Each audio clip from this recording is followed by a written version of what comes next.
तो हमारे पास एक ये एक्सप्रेशन है, x³ - 3x² + 3x + 7, और हमने इसको क्या करना है, फैक्टराइज करना है। ठीक है, तो आइए देखते हैं कि उसको हम कैसे फैक्टराइज कर सकते हैं। ठीक है, तो सबसे पहले हम क्या करेंगे, इसमें ऐड कर लेंगे, एडिंग एंड सब्ट्रैक्टिंग। क्या करेंगे, ऐड कर लेंगे एंड सब्ट्रैक्ट कर लेंगे, adding and subtracting one in above.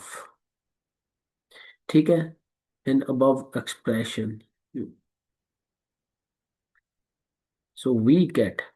ठीक है, क्या आएगा हमारे पास, x³ - 3x² + 3x - 1 + 1 + 7।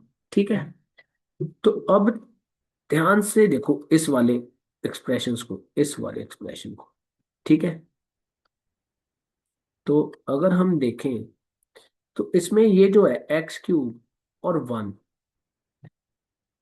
ये दोनों क्या है, परफेक्ट क्यूब्स हैं। तो इसको मैं लिख सकता हूँ ना, x का क्यूब और -1 का क्यूब, ऐसे लिख सकते हैं। ठीक है, तो अब इन दो टर्मों को कैसे हम लिख सकते हैं, तो आपको एक आइडेंटिटी तो पता ही होगी, ये वाली, कि a³ - 3 a² b +3 ab² - b³ और ये किसके इक्वल होती है, a - b का होल क्यूब। ठीक है, अब हमारे पास अगर देखें, हमारे पास ये दो परफेक्ट क्यूब मिल गए हमें, x का क्यूब और 1 का क्यूब। अब ये जो तो दो मिडिल सम है, क्या हम इसको इस फॉर्म में कन्वर्ट कर सकते हैं, यस लिख सकते हैं। यहाँ पे हमें क्या चाहिए, a का स्क्वायर और इंटू बी। तो अगर हम देखें ये 3x² है, तो मतलब ये 3 × a का स्क्वायर हो गया। अब b चाहिए, b कितना है, 1 है, तो मतलब अगर 3x² है तो उसको मैं इंटू 1 लिख सकता हूँ।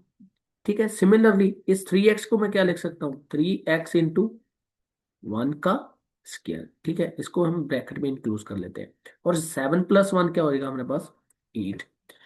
तो अब हमारे पास ये बन गई ना expression, a³ - 3a² b + 3ab² - b³ ये वाली, और ये किसके इक्वल होती है, a - b का होल क्यूब। तो इसको हम x - 1 का होल क्यूब लिख सकते हैं। ठीक है, अब ये वाला नंबर देखो 8, ये 8 है, ये भी एक परफेक्ट क्यूब है, किसका, 2 का। तो ये भी परफेक्ट क्यूब है, 2 का। तो अब हमारे पास ये कौन सी आइडेंटिटी बन गई, a³ + b³ और ये किसके इक्वल होती है, a + b × a² - ab + b²। ठीक है, तो ध्यान रखना है यहाँ पे जो हमारे पास a है वो x - 1 है, और b कितना है, 2। बस इस राइट साइड में हमने इनकी वैल्यू पुट करनी है, तो पहले ब्रैकेट को सॉल्व करते हैं।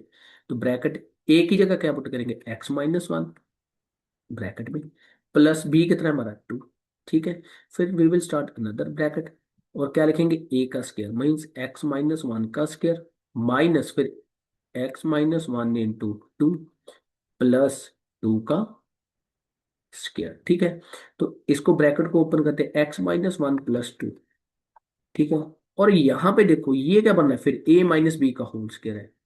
तो a - b का होल स्क्वायर किसके इक्वल होता है, इज इक्वल टू होता है ये a² -2ab + b²। ठीक है, तो इसको भी एक्सपेंड कर देते हैं, x² -2, ये थोड़ा सी, x × 1 + b का स्क्वायर। ठीक है, तो यहाँ पे तो ये मल्टीप्लीकेशन होनी है, तो मल्टीप्लाई कर दो, -2x, minus into minus plus, और 2 × 1 क्या आ जाएगा हमारा, 2 प्लस स्क्वायर ऑफ 2 = 4। ठीक है, तो ये हमारे पास क्या आ गया, x, ये दोनों डिजिट्स के ऑपोजिट साइन है, तो ये सब्ट्रैक्ट हो जाएंगे, 2 + 1 1, तो क्योंकि बड़ा डिजिट 2 है और उसके आगे प्लस है, तो यहाँ पे प्लस का साइन आएगा। तो इसको सॉल्व कर लेते हैं, x² -2x +1 -2x प्लस, ये 2 + 4 6 आ गया। ठीक है, अब देखो ध्यान से, यहाँ पे x + 1 × x², ये -2x -2x, ये दोनों लाइक टर्म्स है और इनके साइन भी सेम है, तो ये ऐड हो जाएंगे, -4x। उसी तरीके से ये 6 और 1 भी लाइक टर्म्स है, तो इनके भी सेम साइन है, तो ये भी प्लस हो जाएंगे, +7। ये हमारा रिक्वायर्ड आंसर आ गया।